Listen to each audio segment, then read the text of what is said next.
Et salut à tous et à toutes, très chers animatroniques, c'est BubbleFNAF et aujourd'hui on se retrouve pour une nouvelle théorie qu'aujourd'hui je vais faire seul. Aujourd'hui on va s'attaquer au troisième opus des Five Nights at Freddy's, Five Nights at Freddy's 3, car je trouve qu'on en parle justement pas assez sur la chaîne, alors que c'est quand même un Five Nights at Freddy's très important dans la chronologie de l'histoire de Five Nights at Freddy's.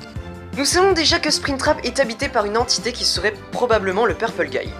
Mais savez-vous pourquoi est-ce que les fantômes nous attaquent? Aujourd'hui, je vais vous faire part de ma théorie, donc évidemment vous êtes libre d'y croire ou non, mettez-moi dans les commentaires ce que vous en pensez, et je vous laisse profiter de la théorie, c'est parti. 30 ans après la fermeture du New Freddy Fazbear Pizza, une nouvelle pizzeria va ouvrir ses portes sous le nom de Fazbear Fright. Et c'est au Fazbear Fright que vos pires cauchemars vont commencer.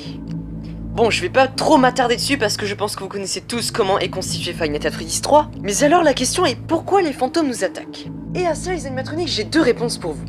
Déjà, la première qui est très peu probable, ce serait qu'ils essayent simplement de nous tuer. En nous sautant dessus, sachant qu'ils ne peuvent pas nous mordre, eh bien ça ferait une défaillance technique, ils essaieraient donc de couper justement la ventilation pour que nous mourrons étouffés, mais évidemment ça ne se passera pas comme ça dans le jeu, étant donné que dès que ça arrive, si vous n'allez pas réparer la ventilation, Springtrap viendra vous tuer. Et la deuxième serait que justement les fantômes essaieraient justement de nous aider à nous débarrasser de Springtrap. Mais cette réponse-là pourrait très bien être interprétée de plusieurs façons.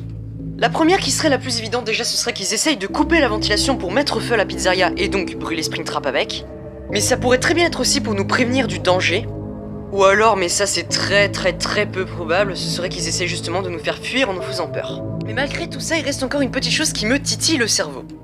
Pourquoi est-ce qu'on ne se fait attaquer que par Freddy, Chica, Mangle, Balloon Boy, Foxy et Puppet? Pourquoi est-ce que notre très cher Bonnie n'est pas dans le coup? Ou bien même les Toys? Eh bien tout simplement parce que justement, ils seraient encore hantés par les enfants des précédents restaurants. Ce qui nous ramène finalement au mini-jeu de la fin de Five Nights at Freddy's 3. L'âme des enfants morts qui arrivent enfin à tuer leur meurtrier.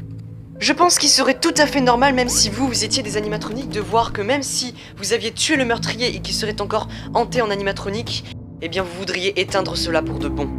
Je pense que finalement cette théorie prend tout son sens et je pense que c'est à peu près tout ce que j'ai à dire dessus. Sur ce, les très chers animatroniques, c'est la fin de cette théorie, j'espère qu'elle vous aura plu. En tout cas, n'oubliez pas le petit like habituel qui fait toujours plaisir. Middle et moi, nous sommes vraiment contents de tenir cette chaîne. D'ailleurs, j'ai quelque chose à vous dire.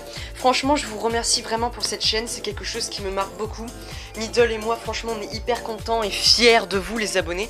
Vous êtes vraiment devenus notre seconde vie et franchement, Middle, c'est toi?